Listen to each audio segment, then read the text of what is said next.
Saint Lucia, mama, that's the land of my birth. Welcome, welcome to Saint Lucia. I'm thinking about the beautiful things that you get in life. The surface and the cities that you live in paradise. Wake up in the morning and you know the peace is nice. And you know you're feeling right. The moment I go home, you know she always had a smile.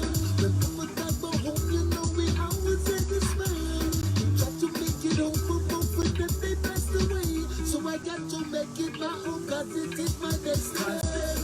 Born and raised and rooted in the St. Lucia. Hey sis, good morning. In the sun, beyond the St. Lucia. Where they born, where they grow, where they born, where they grow, where they born, where they grow. Bonjour tout le monde, jeudi c'est vendredi et puis disait et puis top a lot episode of Rum Shop Talks. Good morning everyone. It is Friday 10 a.m. and of course it's time for another episode of Rum Shop Talks. As always, you guys know that when we do Rum Shop, we do our culture piece and our legal part to follow. So just preview for our legal piece, we'll be discussing how estate plans work with prenups. So we'll briefly discuss prenups, what they do, and why they actually work well with or work hand in hand with estate planning. And for our culture piece, we're gonna be just kind of still talking about Creole heritage. Yes, you finally made it. So one of the things that I have actually loved about doing Rum Shop for you guys is how much I am learning about my culture and how much I'm falling in love with my culture as an adult. You don't realize when you're a young person that all that stuff just kind of flies over your head and you're just living your life and having fun, and unless something is forced upon you, then you're not exposed to it and you're not learning it. And so for me and St. Lucian culture, what I know about St. Lucian culture is what I was exposed to, the food, the food, the drinks, the music that I was exposed to, the language that I was exposed to, whatever folk stuff, the storytelling, that the only things that I know is what I was exposed to. And having to show up here every Friday and teach you guys about St. Lucia is really forcing me to go learn a lot more about my culture that I can speak to you guys about it intelligently. And like I said, it is really making me fall in love with this culture that has permeated my being. So I thank you guys for giving me the opportunity to do that. One of the things that I've been doing, because it is Creole Heritage Month, is that, Moi Creole, is that I have been going on and trying to find whatever. I know that the government of St. Lucia decided that they were going to do a lot of virtual stuff, and so I've been searching out the virtual stuff and finding some really cool things. So on Facebook, if you were to search Government of St. Lucia, you will land on their page, and on there they've been actually posting tons of videos. Hey Kay, welcome. Tons of videos. One of the videos one of my favorite videos have been the ones teaching people how to dance. One of the dances that they taught people how to do was the La Comette. The ladies are all dressed up in the national getup. The guys are also dressed up as well, and they walk you through the steps of how to do the dance. They talked about the La Comette piche, which is to prick, but mostly it's like to lift up your legs, and it's beautiful to watch. After it's been explained to you, it is beautiful to watch the actual demonstration of the dance with the music accompanying it. There's drums going going on. It's really cool. So that's some of the videos that you can see. Some of the videos that are also on there teaches you how to play St. Lucian games. And so there's a video teaching you how to play ring games. There's also one teaching you how to play St. Lucia's version of baseball, I guess you would call it, where they actually use nylon bags that they've taken, so grocery bags, plastic grocery bags, they take them and put it in the fire, actually start to like melt it and soften it up and form it into a ball. And they use that to play this game. So that was actually really entertaining to watch today. And it also took me back to being a kid and using plastic bags to make a ball for us to play rounders, which I wouldn't even really know how to explain to you guys how to play rounders, but maybe they'll have a video on rounders on the Government of St. Lucia website. There's also a video that is called Discovering St. Lucia, and one of the things they did was actually learn how to play the drums, and also how to make farin, which is cassava flour. So there's lots of different cultural videos that you can learn from, and while you're on there you can actually watch St. Lucia news, and you can actually watch Campo balls. Yeah, that's what they're called. Thanks, Leandra. You can also watch St. Lucian news. You can also watch St. Lucian government in session, which is really cool. I didn't realize you could do that. So I've been having a blast learning all about my country all over again. I invite you guys to go onto the Government of St. Lucia's page on Facebook and like it, follow them, so that you can start getting those videos popping up in your news feed, and you can learn more about my culture. And I know that they'll be doing more and more videos as the month goes by, so go check it out. And I will just make sure that I put the website down in the comments below for you guys after this, so make it easy for you if you're interested. All right, so moving on to the legal portion of our show today. How do prenuptial agreements work with estate planning? So first, briefly, you guys hear about prenups all the time. You know, it's like people who are contemplating marriage talking about, you know, I gotta get my prenup, or my husband asked me for a prenup, my wife wants a prenup, or my wife's parents is asking me for a prenup. What's a prenup? So a prenuptial agreement, basically, it's an agreement that you sign prior to getting married that defines your property rights. It will determine, usually it talks about whether coming into the marriage, if your separate property that you acquired before you got married will continue to remain your separate property, and vice versa. It will also delineate what happens to the property that you acquire while you're married.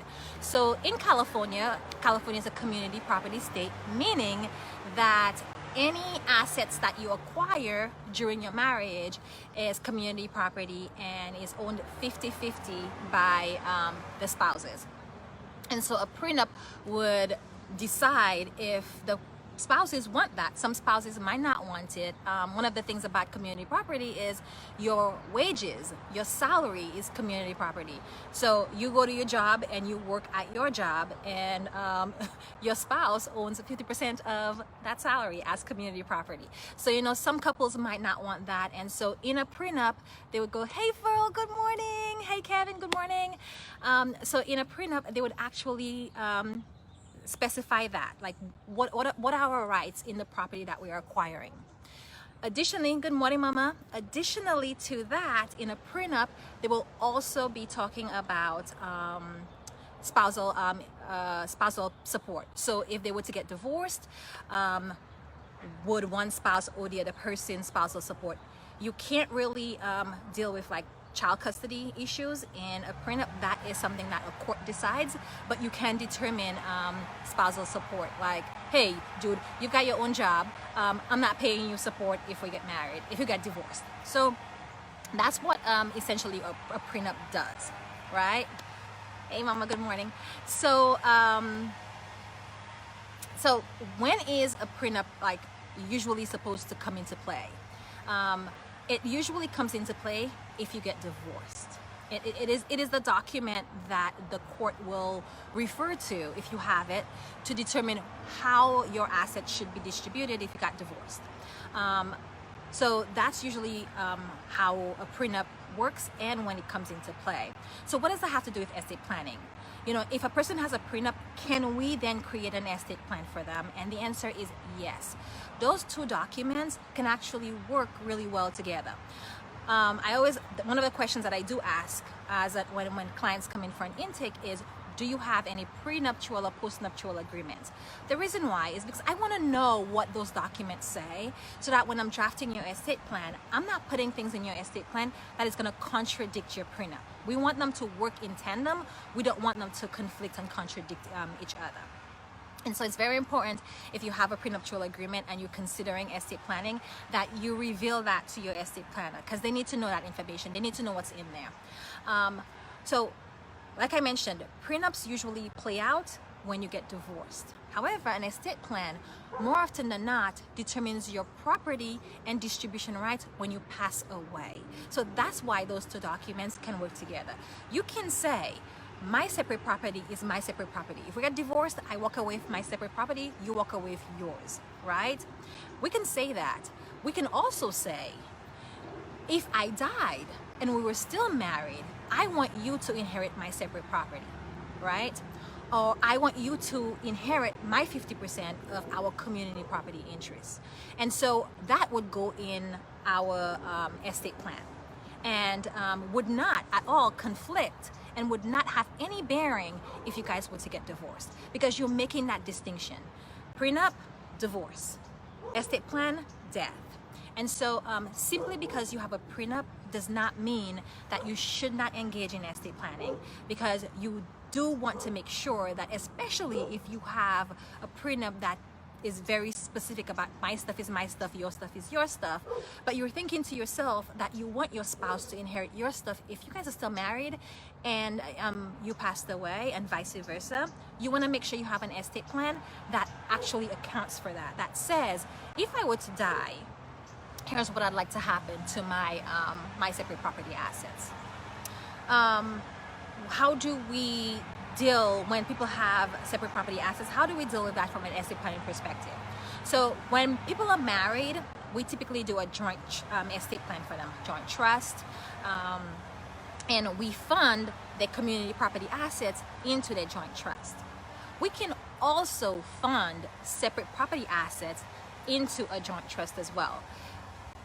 How we make sure that that asset remains a separate property asset will determine how the language in the trust plays out. And I typically, when people come in with separate property assets, I typically make sure that my estate plans will leave separate property as separate property, community as community, because we never want to force people into making those changes, and then they get divorced, and then that would count against them. So it is very possible that things that we put in an estate plan could negatively have an impact if people were to get divorced. So that's also why we need to know if you have a prenup and what that prenup says. But we also, based on whether a person comes in with sizable, so some people come in with, like, you know, second marriage, and they've got a lot of separate property assets, and we can certainly segregate those and create a separate property trust for them, where we put those assets in a separate property trust and decide what to do with it there. So there's a lot of options that are available to us when people are coming in with prenuptial agreements and or separate property assets, and of how we want to deal with that based on what the client wants. So if you've got a prenup, make sure that you talk to your estate planner. Don't believe that just because, oh, I've got a fly in my eye. Don't believe that just because you've got a prenup that's all done. In fact, you want to take the additional step of making sure that if you wanted your spouse to inherit your stuff, that you're taking that additional step to make that happen. Your prenup won't do that for you. And if you are considering a prenup, hopefully you understand a little bit more about how a prenup works.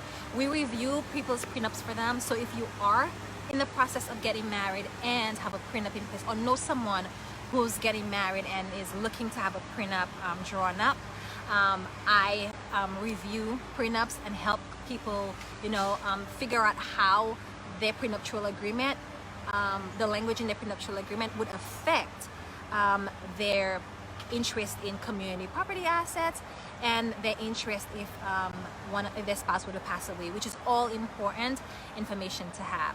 So I invite you guys, and I hope you guys know that as I'm doing these rum shops, if you have any questions throughout the whole thing, when I'm sitting up here just like, babbling away, put your questions in the comments below. I will always take a moment to address them as we go through, but also I try to leave time at the end to answer any questions. So I don't see any questions coming up, and so I'm gonna thank you for stopping by and giving me a few moments of your Friday. Have a wonderful weekend, and we'll see you next week for another episode of Rum Shop Talk. Bye.